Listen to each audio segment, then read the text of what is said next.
Happy Friday! This is one of my favoriteest Fridays that I've had so far in a long time. So I'm here with my two dear friends. Let me tell you, we have Sheryl and we have Kim. And the way that we've come together as friends has been magical and something that we've needed, I think. And that's the beauty of friendship as we celebrate Women's History Month. I met Sheryl in 2017. She was looking for a mentor as she was finishing up her administrative degree. And then we were kind of paired up together and became instant friends.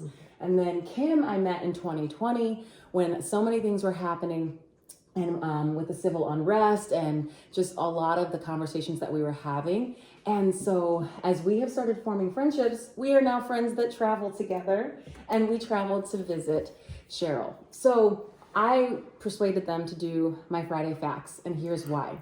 As we have had our candid discussions behind the camera, we got into a really big topic about raising Black kids in Utah. You see, Sheryl has 3 Black children and wanted to move out of Utah.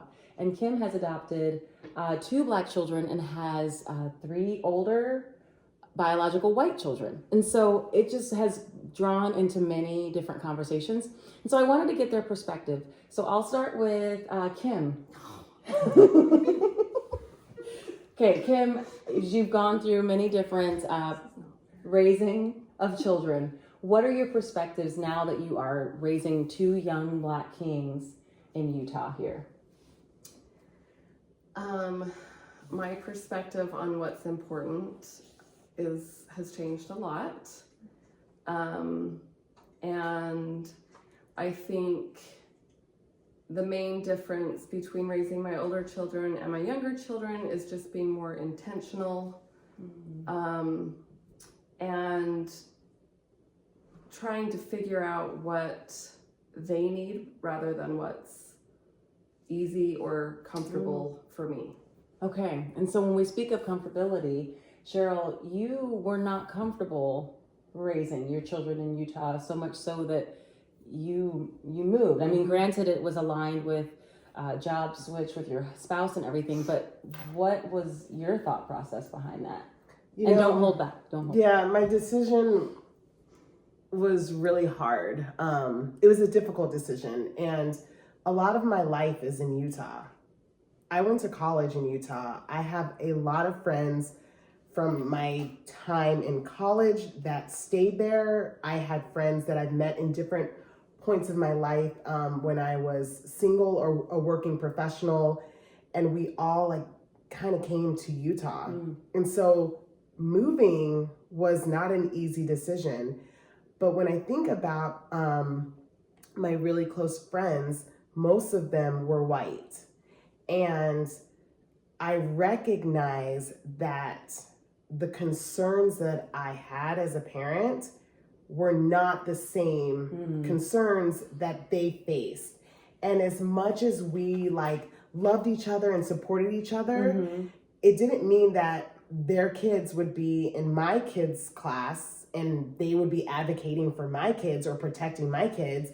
We might live in different parts of the valley. Yeah. And so it's I didn't really have that support. And I was just thinking to myself, it's so common, for example, for a 5-year-old, a kindergartner, to be called the N-word in Utah. And I grew up in Virginia, and I've never been called the N-word in my life, still to this day. And it was just so common. I was just this doesn't have to be part of a Black person's experience in life, but it was so common in Utah, and just so many other things that they would face that I just couldn't do it. Wow. So as I'm thinking about this, and I'm going to share this on my page, I do Friday Facts all the time. I'm already in a negative headspace on what some of my friends that oppose the conversation are going to be. So what would you say to educators and to parents who are raising kids that are not Black and brown for kids that are their experience? Because I know for me as a parent, with my 5 children, it was hard for me to say, okay, I'm going to send my child to this school and know that there's going to be no one that looks like them, right? And pray that they're going to be treated with respect and kindness, and it's not going to matter because everyone's why does it have to be about the color of their skin. So what would you say to like parents that are raising kids, and to educators about what you're just looking for your kids when they're... I would love to also say it doesn't matter about the color of my children's skin, but I recognize, at least for me, that the chances of my kids having a Black teacher, seeing a Black school principal, seeing Black politicians, seeing Black business leaders was just so small that I recognized that representation mattered to me. And I wanted my kids to see themselves in those roles and have that confidence. So I would just say to those that may like negatively say like, why are you always talking about race? As much as you all may think we want to be talking about it, we really don't. I actually want to just send my kid to school and have them go to birthday parties and it not really matter about anything, but there is an extra layer to things that I have to think about. Yeah. So here's one thing, Kim, that I was going to ask you. There was a woman that kind of asked me that question a couple of weeks ago, and she's like, why does it have to be such a big deal when you talk about like the first Black astronaut or the first Latino politician? Why can't we just celebrate people living, and why do we have to have ethnic studies? So you as a white woman, I'm going to ask you straight out, like, I'm trying to understand, is that something that she just has never had to see? And then what would you say to her? Like, what could I have said to her? Because I didn't know what to say. I honestly was like, it's just important. Like you said, representation matters. But she, in her heart, was just like, why can't we just fulfill Dr. King's dream? And then there you go. And what could I have said to her?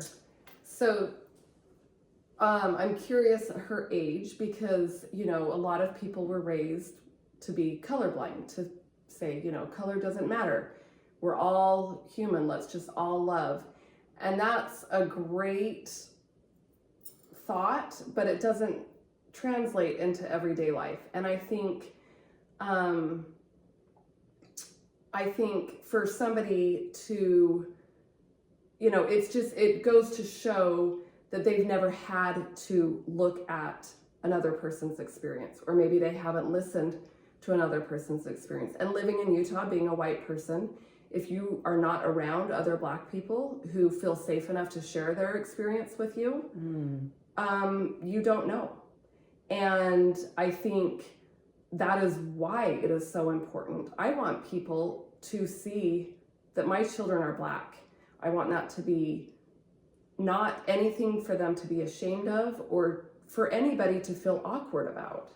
And I also want my children, like you said, to see people who look like them, who are not just athletes or entertainers, who are school teachers, who are doctors, who are anything they want to be.